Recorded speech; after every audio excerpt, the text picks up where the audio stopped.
Buenas noches, gracias a todos los asistentes que esta noche se conectan a nuestro tercer conversatorio sobre teatro indígena y afrocolombiano.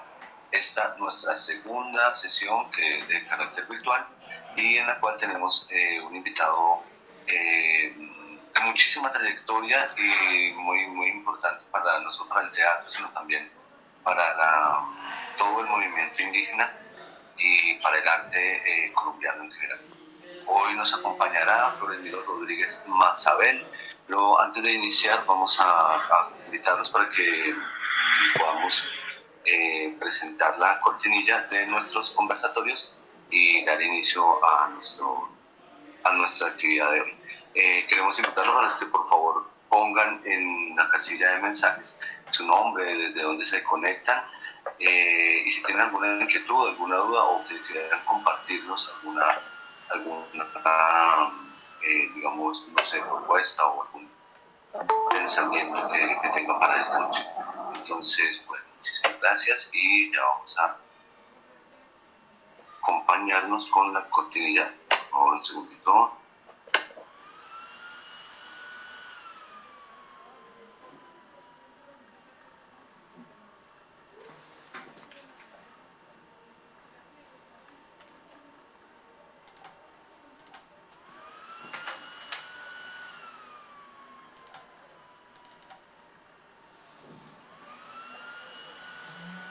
Chipchas, Muiscas, yalcones, guayús, nazas, andaquíes, aruacos, emberas, inga, huitotos wouna. y muchas etnias valoradas desde la escena teatral. Bienvenidos al tercer conversatorio virtual sobre teatro indígena y afrocolombiano. 5 sesiones virtuales donde dialogaremos sobre teatro, indigenismo y ciudad. Reivindiquemos desde el arte teatral las sabidurías y epistemologías indígenas y afro que constituyen nuestra identidad. Apoyan Programa Nacional de Concertación Ministerio de Cultura en el marco del primer Festival de Teatro Indígena y Afrocolombiano Rosa Cuchillo 10 años. invitan Fundación Artística y Cultural Inti Amaru. Bienvenidos. La cultura es de todos. Ministerio de Cultura. Chipcha.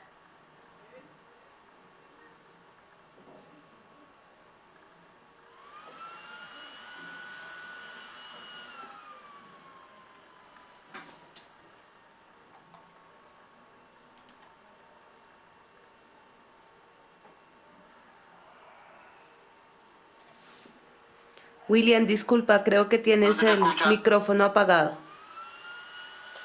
Ya, listo, que muchísimas gracias por permitirnos compartir entonces la cortinilla. Esta sesión de conversatorios es apoyado en el marco del primer Festival de Teatro Indígena y Afrocolombiano. Ese festival entonces tiene, digamos, unas obras de teatro que se están presentando de manera gratuita en Bogotá. Los invitamos para que estén pendientes, vamos a dejar los enlaces y también la información. Este fin de semana tenemos 3 obras de teatro en la localidad de Ciudad Bolívar, en la localidad de Suba y en la localidad de, se me olvida, ya no me olvidó nada, ¿cuál es la tercera? Ciudad Bolívar. Ciudad Bolívar. Listo. Entonces son de manera gratuita. Y bueno, aquí está. Entonces esta es el sábado 13 de agosto en la Universidad Distrital Francisco José de Caldas, sede tecnológica en la localidad de Ciudad Bolívar. A las 2 de la tarde, Rosa Cuchillo. El domingo, no,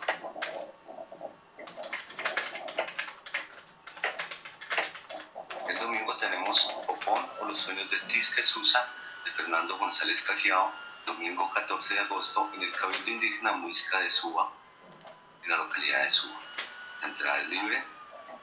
Y este lunes, aprovechando que es festivo, el festival programó la obra Bulla Bulla Bullerengue en el lunes 15 de agosto a las 3 de la tarde en el CS Titus Garzón. La entrada es libre también, entonces los esperamos para que vayan con la familia y podamos disfrutar un poco desde la escena de esa relación teatro, indigenismo y cultura.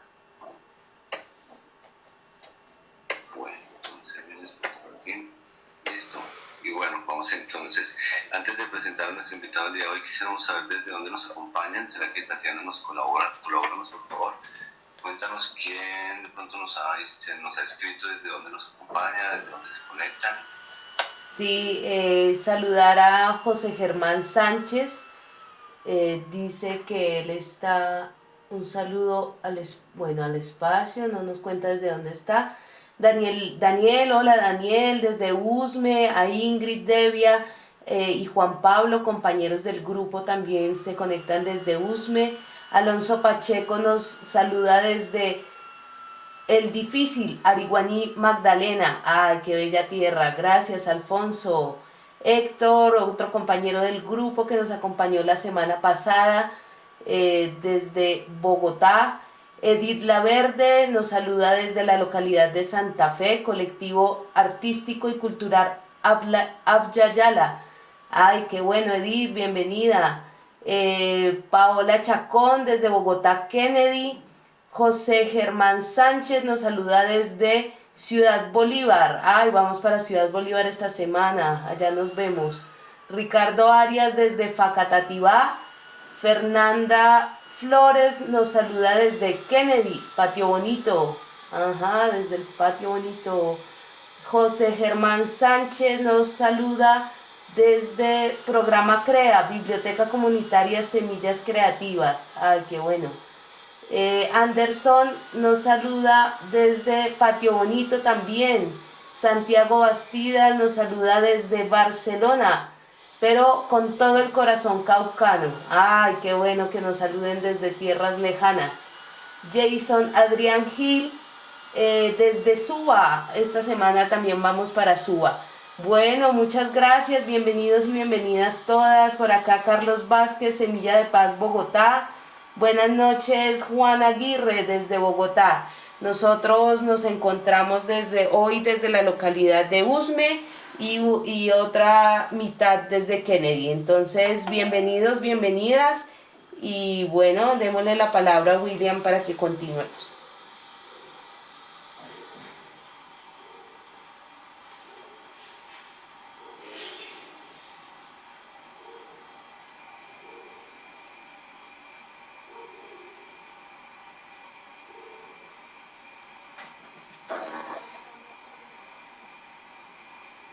Gracias, listo. Bueno, entonces quisiera presentar entonces al invitado del día de hoy.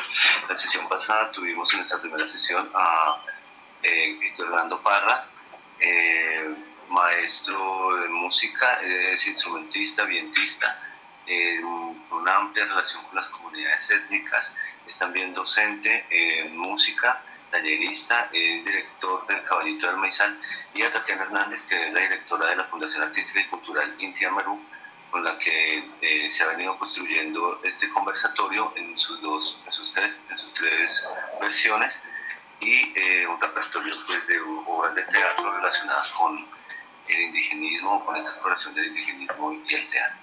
Hoy entonces nos acompaña Floresmiro Rodríguez Mazabel. Bueno, en primer lugar de todos saludamos el día de hoy. Floresmiro, muy buenas noches.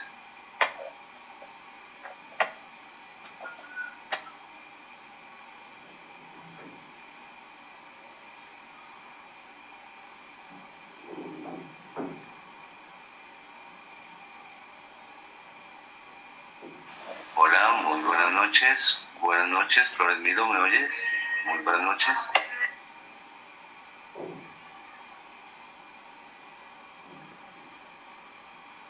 Flores. Tiene el micrófono cerrado. Aló, aló, buenas noches. Ahora sí, buenas noches. Ahora sí escuchamos. Hola, Floresmiro, Buenas noches a todas y a todos.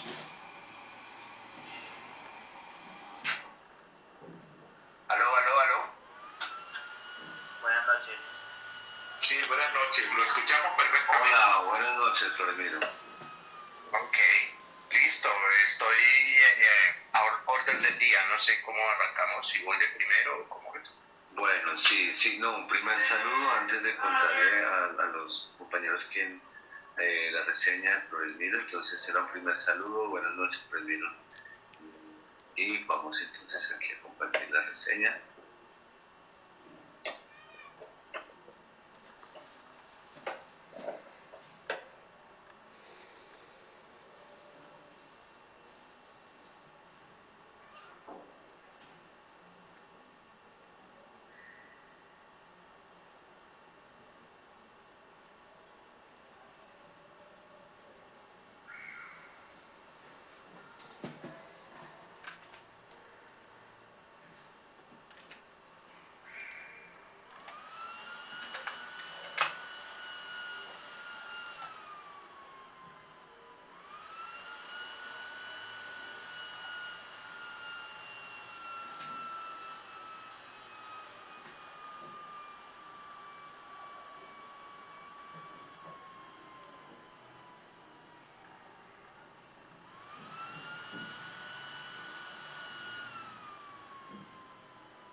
Gracias, bueno, gracias por la espera. Entonces, bueno, Rodrigo Rodríguez Mazabel, tenemos una reseña que estamos compartiendo. Voy a hacer una lectura de una reseña un poco más profunda. Dice: Rodrigo Rodríguez Mazabel, aborigen de la etnia Yalcón, es director, coreógrafo, dramaturgo, bailarín de danza originaria y contemporánea.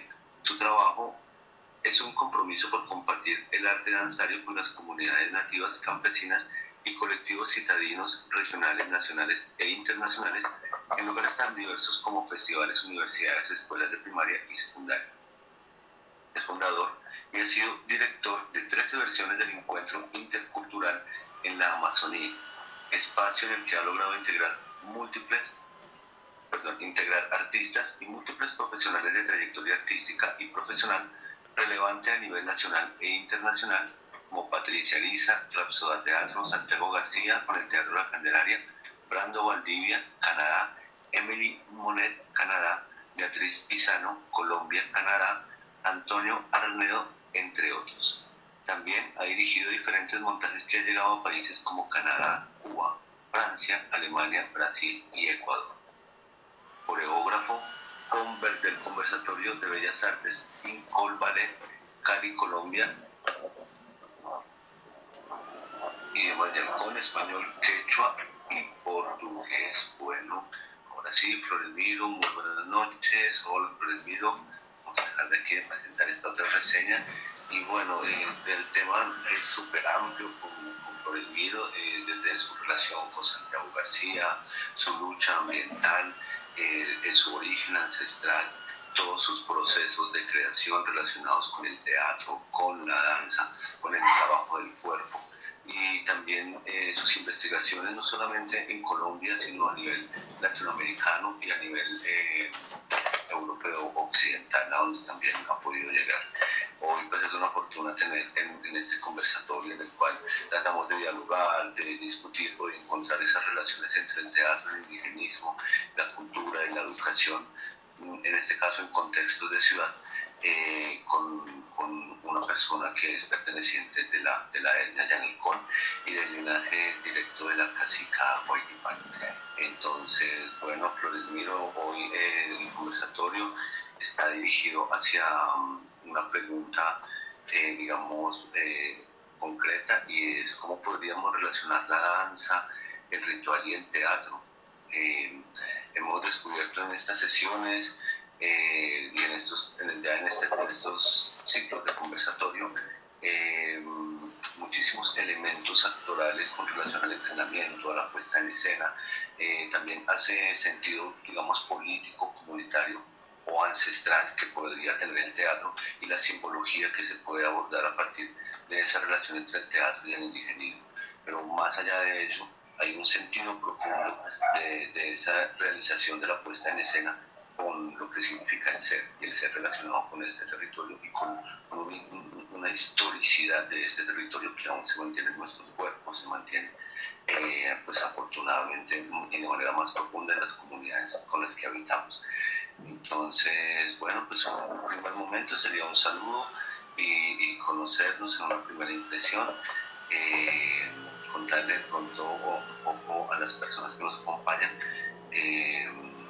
sobre la etnia Yalcón, de pronto por los orígenes, ¿cierto? Sería un buen momento para conversar entre todos. Bueno, otra vez un saludo para los que se están conectando y las que están también ahí. Sí, la nación Yalcón es una nación que tiene su asentamiento originario en lo que es el departamento del Huila, especialmente en lo que hoy se llama, o lo que hoy es el municipio de Timaná, de Pitalito y parte de lo que es San Agustín. Y bueno, el territorio era muy amplio en el contexto cuando llegaron los invasores. Era un territorio pues que prevalecía con varios grupos u otras naciones que estaban a los lares de este gran disco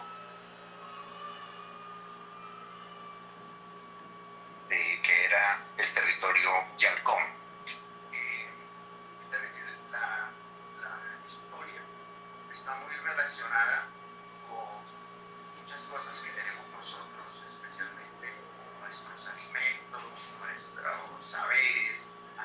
ancestrales relacionados especialmente con las memorias de este territorio, las guerras que hemos tenido, es la lucha impresionante de una mujer que se enfrentó a una cultura machista como era y sigue siendo la cultura occidental.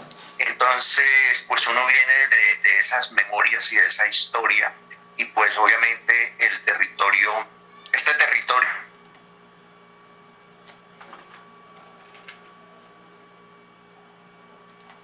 denominado hoy el territorio que tiene una relación con otras naciones. Por ejemplo, la nación aymara, la nación inca. Entonces hay toda una relación de tejido, de territorio, que a veces desconoce mucho las personas o la gente, pero es un tejido de lo que es nuestro continente como tal, nuestro gran continente, que es la casa mayor de todos los habitantes de este gran territorio. O sea, como se dice, la casa ceremonial, o la dojere, que quiere decir como la casa de los saberes de todos los que habitamos este gran continente.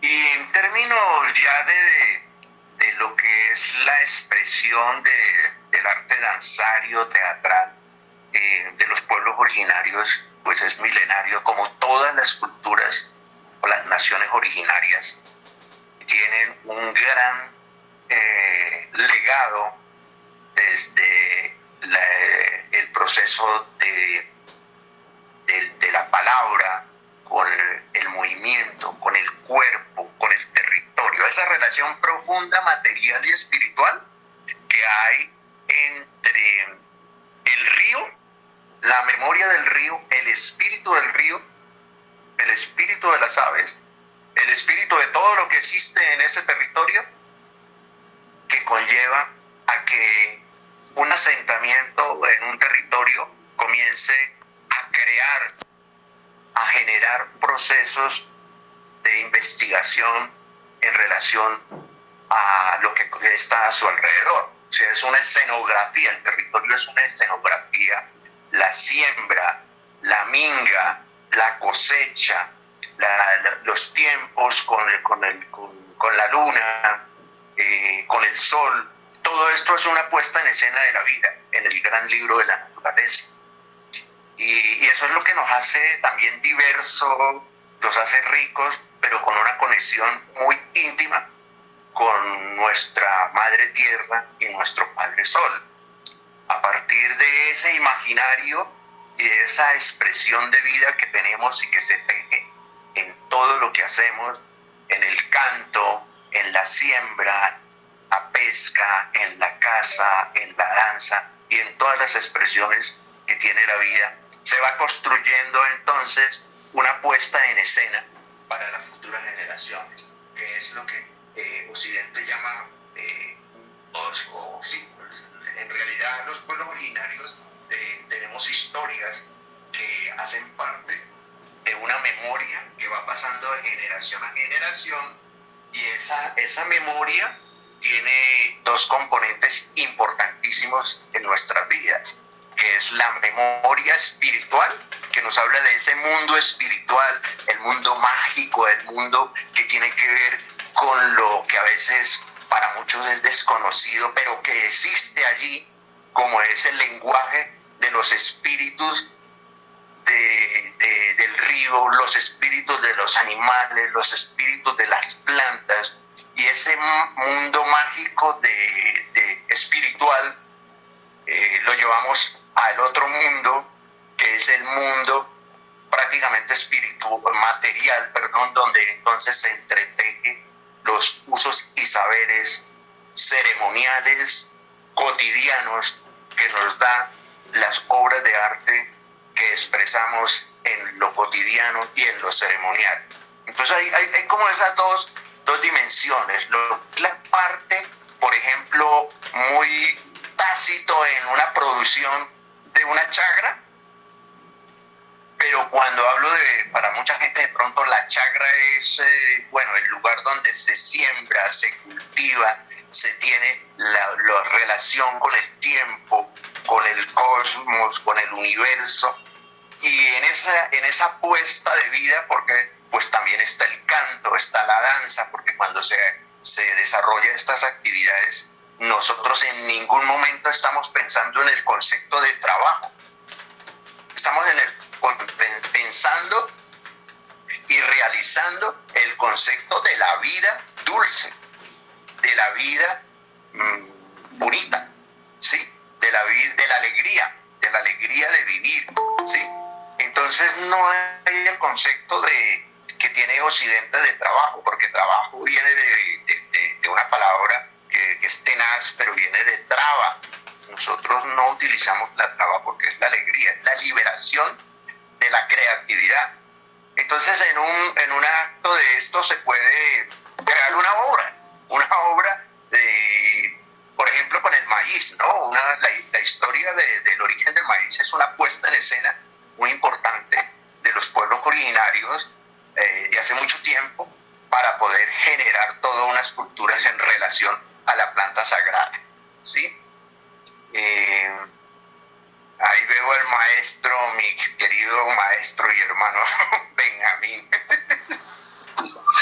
Sí, señor. Es que su merced nos adelantó hartísimo y bueno, muchísimas gracias porque cada palabra, digamos, va como alimentando nuestro diálogo y de entrada pues es maravilloso el poder entablar, digamos, todas estas facetas del escenario, el cuerpo, el espíritu como tal, el tema del territorio y lo que se diferenciaría un poco de lo que sería la representación, ¿cierto? De una acción sincera, concreta, sentida, o de una danza vital, ¿cierto? Una danza que no es una representación, ¿cierto? Pero que en este, digamos, saber o en estas disciplinas que nosotros dominamos o entendemos o exploramos, lo vemos desde la representación. Justamente está, sí, el maestro, porque pues queremos saber un poco sobre el trabajo que su merced había hecho, el escrito del próximo autor, relacionado al trabajo del maestro. No sé si nos pudiera hablar un poco de este trabajo que sé que nos va a relacionar igual. Bueno,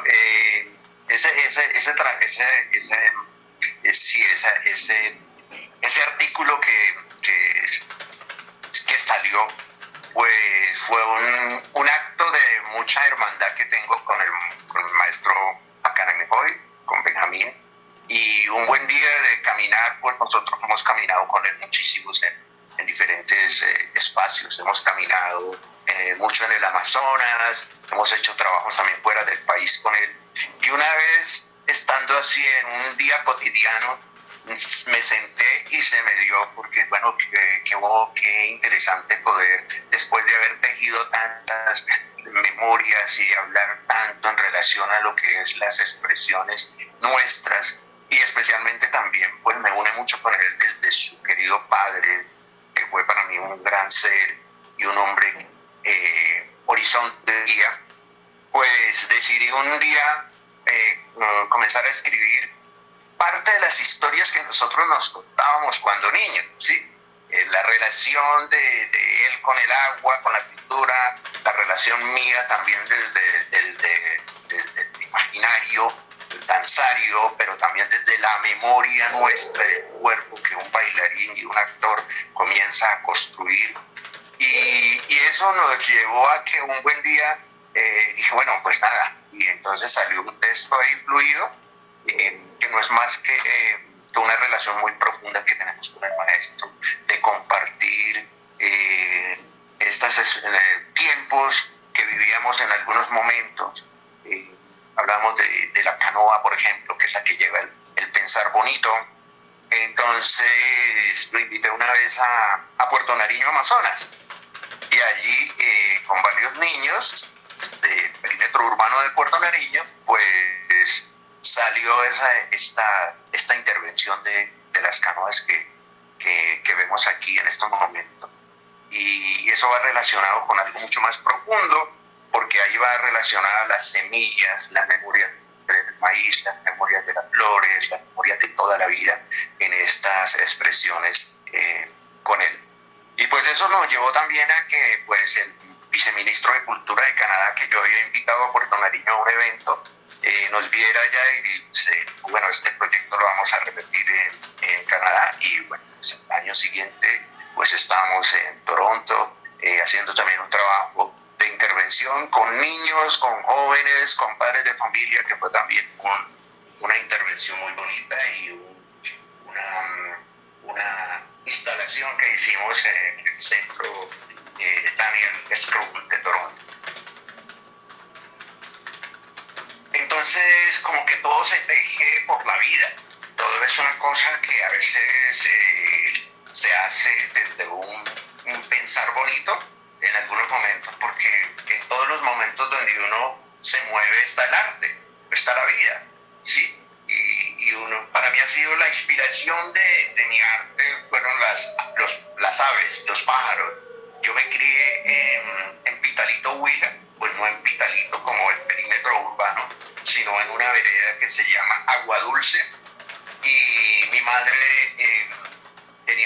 sembraba tabaco y también hacía tabaco, y entonces, con otra tía mía, y entonces yo me quedaba con mi abuela.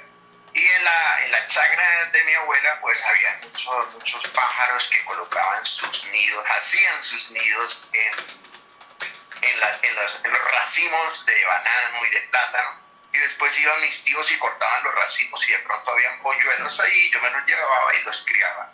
Entonces fueron estos pájaros los primeros que me enseñaron el arte de cantar, por ejemplo, de silbar y de entender ese lenguaje de pequeño, el lenguaje de los animales, especialmente de las aves, de los pájaros, y jugar con ellos, y llegué a tener, que me acuerdo bien, como unos 45 pájaros de toches, asomas, azulejos, etcétera, etcétera. Pero fueron mis primeras relaciones. Entendí entonces que el arte está en todas partes, y que pues esas aves y esos pájaros que compartí su crianza, porque se emplumaron, volaron y se fueron, venían y me visitaban y volvían y se iban. Entonces creo que esa fue mi primera relación para entender prácticamente el teatro y la danza como una expresión de vida muy profunda.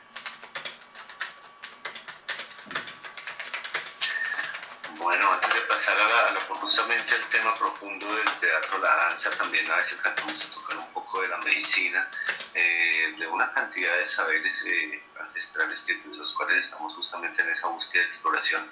Quería preguntarles 2 minuticos, que también hay unas personas que tienen preguntas sobre el Kimbo, que había tenemos un documento que se llama Política Energética, Naturaleza y Conflicto de la Represa Hidroeléctrica, el Kimbo desde la concepción de un indígena Yalcón, que pues justamente está relacionado. Entonces quería saber, saber un poco de este documento, cómo fue la experiencia. Sí, pues te cuento, estos megaproyectos así son tenaces, ¿no? Porque yo hice un trabajo antes del Kimbo, y después tratando de sembrar la palabra Yalcón, Sí. en varios municipios, a partir, por ejemplo, de Aipe hasta San Agustín. Ese se llamó Yaco Sumayasca, quiere decir agua sagrada encantada. Entonces fue muy bonito poder llegar a la población de estudiantes de primaria y secundaria, y a los grupos musicales y danzarios que hay en cantidad por todos estos municipios, con la palabra Yalcón, hablando de la importancia del espíritu del río Yuma, que es uno de los nombres en Yalcón que tiene el río hoy denominado o llamado río Magdalena. Y pues por un lado fue muy interesante ver eso, y pues también participar con mi familia en varias partes, especialmente en Gigante Huila, donde estaba mucho de mi familia, y en Pitalito, y pues nosotros hacer todo un proceso de resistencia que fue muy fuerte, yo con la danza tratando de poder sembrar esa palabra que obviamente sí quedó sembrada en los niños y en los jóvenes de muchos de estos municipios y de toda esta ribera del río. Pero pues obviamente el Quimbo para mí fue un proceso muy tenaz negativamente, porque se hablaba mucho y todos los parámetros se generó en relación a la importancia y lo que iba a producir, pero jamás se tocó lo que realmente sería una verdadera consulta previa. La consulta previa no son con los seres humanos, son con las naturalezas. La consulta previa tiene que darse desde un escenario de entender los habitantes que hay allí, que viven en el territorio, la rana, bueno, todos esos seres que conforman ese territorio. Con ellos es que hay que consultar. Entonces el sabedor, la persona que tiene el conocimiento, va y hace una ceremonia para poder interpretar los espíritus y las voces de estos seres, y eso es lo que prácticamente nosotros, desde el pensar ancestral, es la consulta previa. Igual que las ofrendas y pagamentos en un territorio, tiene mucho que ver es con el espíritu del territorio, con todos los remanentes que hay allí. Entonces, pues claro, esto es la primera violación que se hace cuando no se consulta con los que habitan allí, en el territorio, que a veces la mente es demasiado pequeña para muchas personas y solamente creemos en los humanos, pero no en los otros habitantes, que son los que también, y a veces mucho más importante que nosotros. O sea, un cerro que ha prevalecido y que aún sostiene su energía y su fuerza sobre ese lugar, una piedra que está allí conectada con el universo, ¿sí? Y unas aves que también están allí y que todos los días cantan y generan una energía que armoniza el territorio. Y eso es para también tener en cuenta. Entonces, todas esas cosas así tan fuertes que, pues obviamente, pienso que es por cuestión de ignorancia. Todavía la gente no ha llegado a ese camino de sentarse y escuchar la naturaleza y lo que dice la naturaleza. La naturaleza continuamente nos está dando legados, y legados muy importantes para las futuras generaciones.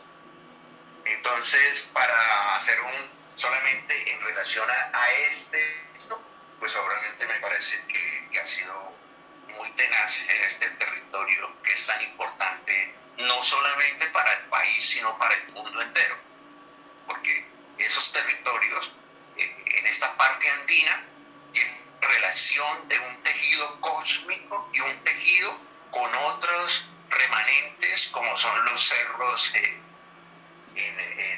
Perú, los cerros hasta la Patagonia. Hay una relación muy fuerte de todas esas energías, y hay relación también con Centroamérica y con el continente más allá de lo que es el continente norte, ¿sí?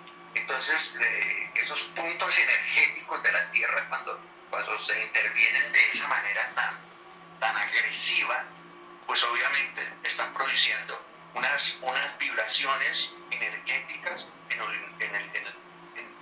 todo el planeta, que lo están antes, en lugar de llevarlos a la armonización, lo llevan a la desarmonización.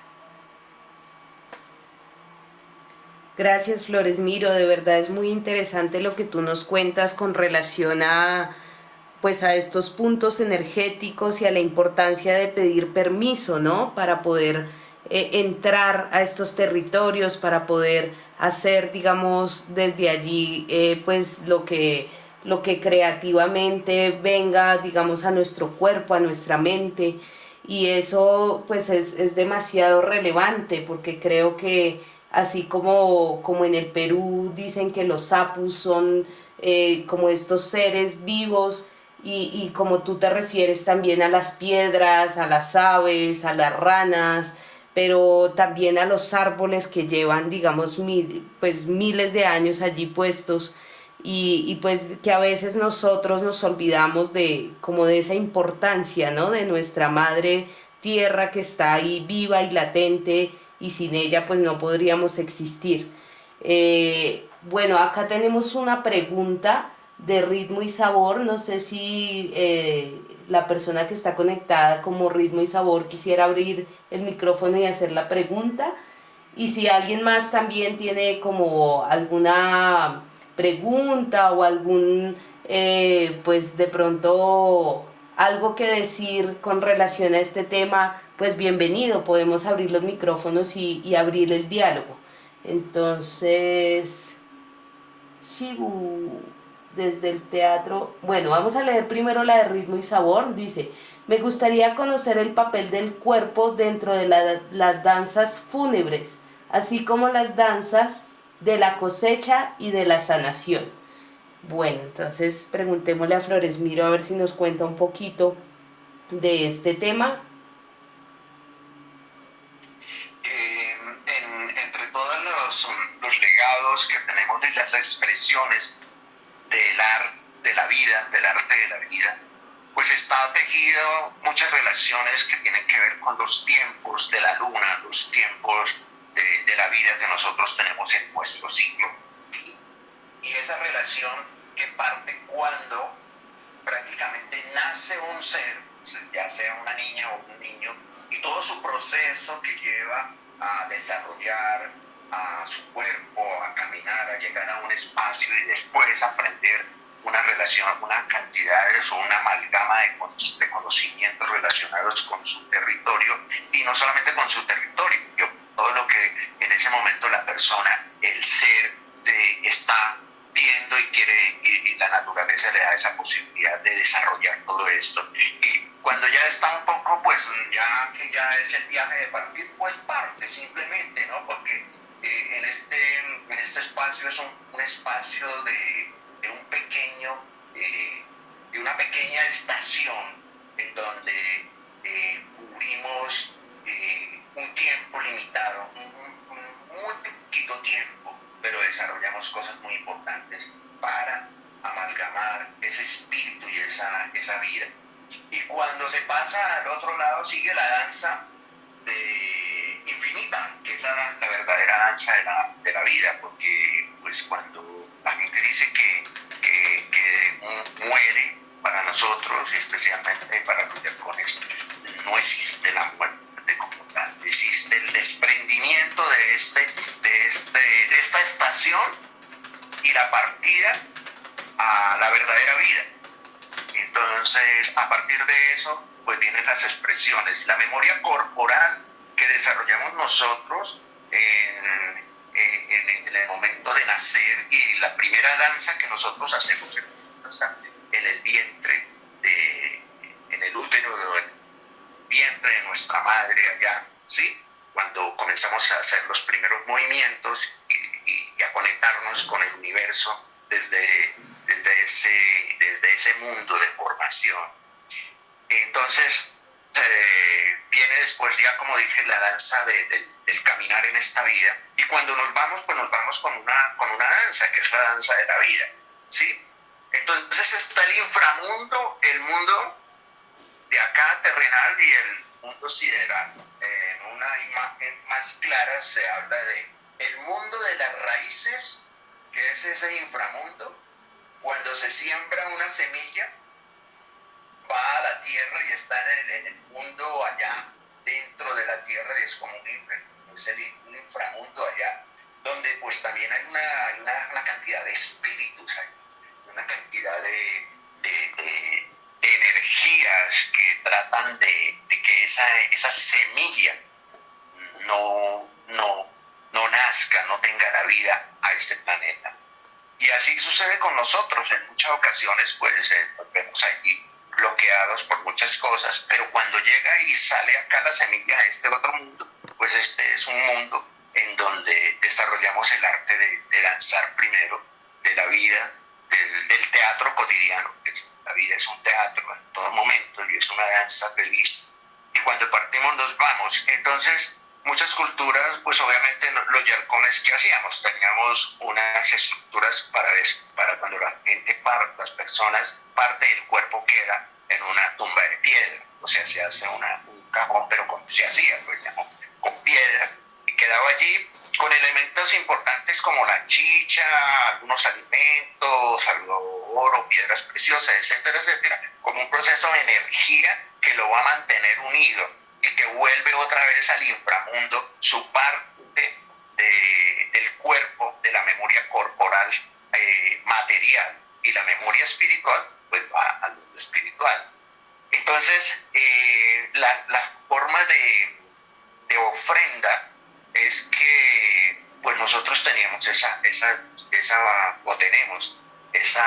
ese legado de que la vida sigue.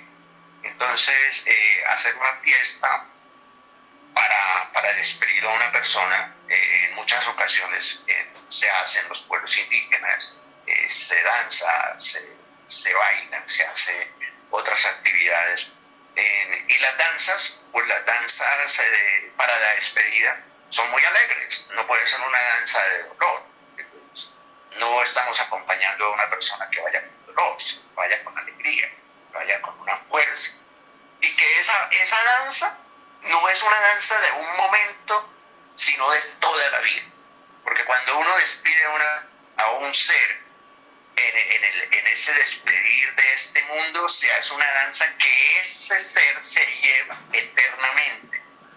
Entonces ahí la danza toma otra dimensión, que es la danza sin fin, la danza infinita, porque se la lleva en la memoria, se la lleva en la energía, y esa energía pues trasciende las diferentes dimensiones, ya la dimensión ya no de este espacio corporal o material, sino en la energía como tal, y va transmutando cada que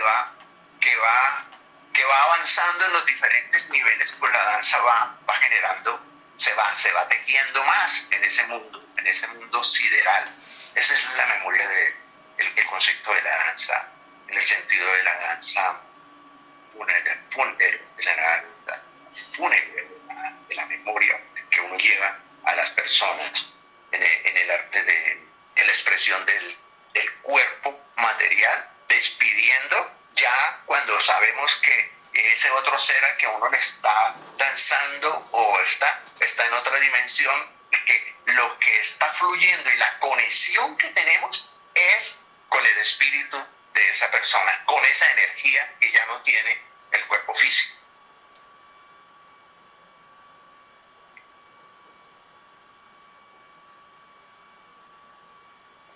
Gracias, Floresmiro, gracias, muchas gracias. Bueno, vemos entonces como un sentido diferente, si podría decirse, frente a lo que consideramos nosotros teatro y lo que es pues el ser, ¿cierto? Más allá de un estar en representación, es un ser mismo en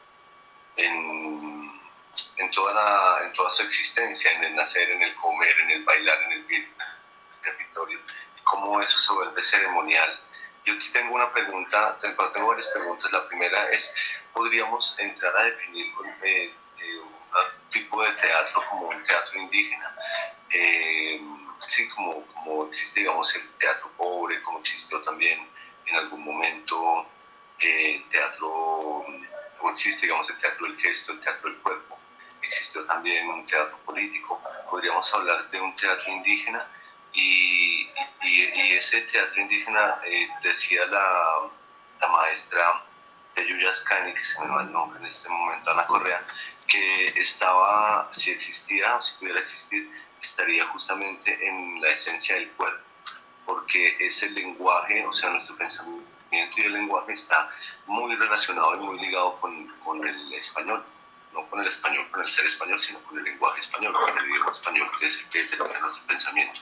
En ese sentido, nuestros cuerpos, nuestras corporalidades podrían ser la puerta de entrada a este tipo de diálogo histórico ancestral que nos pueda ayudar a descubrir un tipo de teatro indigenista Esa es la pregunta que tengo, maestro Florentino. Bueno, todas las culturas originarias hay que mirarlas que tienen un legado teatral, danzario muy fuerte. Y pues no solamente para nosotros, no solamente el ser humano, porque el teatro también los hacen muchos animales también, ¿no? Hacen puestas en escena, el tigre le enseña a sus hijos, o el jaguar, les enseña mediante unas interpretaciones, o sea, unas puestas en escena como peleas, pero obviamente no son peleas, está jugando con ellos, les está dando una memoria, les está enseñando esa memoria de cacería, de cómo sobrevivir, ¿sí? De cómo entender un territorio, de la visión. Entonces, yo aprendí, por ejemplo, muchas cosas a partir, como reitero, como dije ahora rato, a partir de los animales. Y muchas de las expresiones danzarias y de puestas en escena de las personas de naciones originarias, pues parten de la observación, ¿no? Entonces, por eso en un ritual, en el caso del Amazonas u otro pueblo, uno puede ver muchos personajes relacionados, como el delfín, como, qué sé yo, como la guacamaya, la tortuga, es un gran personaje que le fascina cuando las puestan en escena, porque se relaciona muy fuerte con el territorio y se siente uno muy bien interpretando esos personajes, ¿sí? Entonces, hay unos elementos muy importantes en tu pregunta, y es que para nosotros el teatro no solamente es la parte de actuación entre humanos, sino también la parte de desarrollar o interpretar aquellos personajes como un árbol, ¿sí? Entonces, pues sí, porque es que el árbol habla, danza, ¿sí? Siente, expresa sentimientos, se comunica, se defienden entre ellos con otros mediante, ya más profundo, mediante unos olores que ellos sueltan, absorben y hablan, cogen las mismas palabras de uno que uno dice cuando la dicen con esa relación con el árbol, pues él la absorbe por la tierra, la lleva y la coloca en sus hojas, y eso se va a otra comunicación con otros árboles, así no sea de la propia especie de ese árbol. Entonces esa relación es profunda, y en las puestas en escena, por eso lo primero que uno hace cuando está en un lugar, digamos, donde hay árboles, es ir y hacer una ofrenda y un pagamento. ¿En qué consiste? En llevar uno, por ejemplo, una chicha y pedirle al árbol: hey, comparta mi trabajo que voy a hacer, mi puesta en escena. O sea, voy a hacer una obra, voy a un lugar y hago ese pagamento con chicha al árbol para informarle de lo que uno está haciendo. Parece como una cosa medio desequilibrada de pronto, pero pues para nosotros es importante ese juego. Entonces, tener esa relación con el cuerpo, con todo, con el entorno, con los sonidos que se escuchan, y llevarlos a la puesta en escena, para nosotros es muy importante. Yo creo que las ceremonias que hacemos, digamos, cuando se va a cacería, cuando hacemos una fiesta y cuando se hacen las interpretaciones, pues para nosotros eso es una ceremonia, pero también hay papeles que uno interpreta, ¿sí? Por ejemplo, si yo voy a hacer el papel de la madre de la selva, o algo así por el estilo, el yureo, otros personajes así míticos muy fuertes que están allí, que son espíritus, pues lo llevamos, y eso cumple un papel importante, que es la puesta en escena. ¿Cómo va a generar un conocimiento y un mensaje por medio de los símbolos de la palabra, y para llevarlos a la puesta en escena? Yo creo que para mí el teatro es eso. Yo cuando monto una obra y puedo tener textos en idioma, sé que el texto en idioma rompe el texto en español, el texto en castellano, porque con el debido respeto, toda lengua tiene su categoría y su posición, pero los textos de teatro, digamos, cuando son textos en idiomas originarios que uno maneja, que son textos relacionados en una palabra, por decir, voy a decir algo como "Hi, no go", ¿sí? Es la fuerza del aliento con una energía que está conectado, y uno sabe que cuando dice eso está conectado con nuestro territorio. Y si yo digo hola, así lo digan diferentes tonalidades, pues yo no siento absolutamente nada, ¿sí? Aunque en la puesta en escena uno tiene que apropiarse del texto, tiene que dramatizarlo y todo. Yo hago comedia también, y pues manejo mucho comedia, y pues tengo una cantidad de textos que son muy interesantes en el idioma castellano, y pues los gozo mucho. Pero pues también el otro texto, lo que quiero decir es que es muy importante cuando uno ya maneja las tonalidades, porque es que los idiomas originarios tienen hasta 4 tonalidades: nasal, sí, gutural, labial, sí. Se habla a veces con la mente, colocando el timbre de la boca, del sonido que va con el hipotálamo, y lo colocas en la parte de la vibración que produce el sonido. No lo produce de la garganta, sino que lo saca de la mente, de la frente, ¿sí? Entonces son como técnicas también que tienen que ver con las puestas en escena.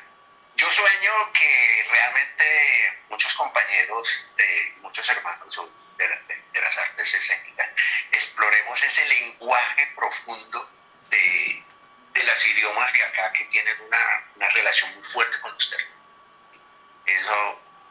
Me parece que es muy mágico.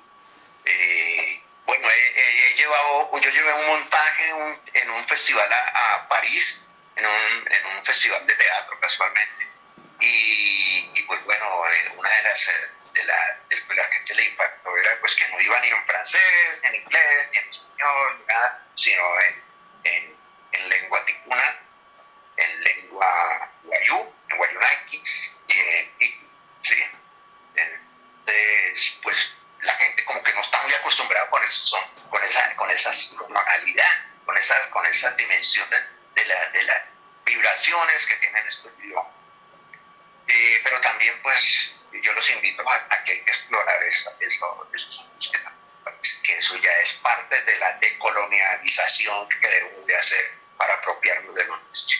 Sí, y también un poco de la revolución y de las conciencias, un poco de lo que habla Grotowski con el cuerpo, ¿no? Que aprendemos a caminar con 2 piernas, y la revolución es caminar con las manos, ¿cierto? Como el actor se vuelve cada vez más arropado, el actor entra en unas búsquedas un poco más amplias, porque pues finalmente somos máscaras, entre comillas, sí, para representar la humanidad completa, ¿no? Toda la historia de la humanidad y toda la cantidad de pueblos y culturas que existan. Ya la intencionalidad y el sentido ya sí depende justamente de un pensamiento personal. Pero es muy hermoso esa relación que su merced le da al actor y también al bailarín con el tema del territorio, con el tema de la comunidad, con el tema espiritual. Y yo quisiera, pues, digamos, cerrar un poco mis preguntas con esta última pregunta, y está ya relacionada con la medicina, ¿cierto? A veces creemos o pensamos o de pronto idealizamos, no sé si es así, que el actor pueda, digamos, tener algún tipo de metafísica en la escena, ¿cierto? Conectarse con algo más allá, pero de pronto sucede que los sistemas de actuación, sobre todo en la ciudad o en los centros capitales, se vuelven un poco mercantilistas, entonces como que se distancia ese sentido ritual, mágico, y pues nos quedamos como en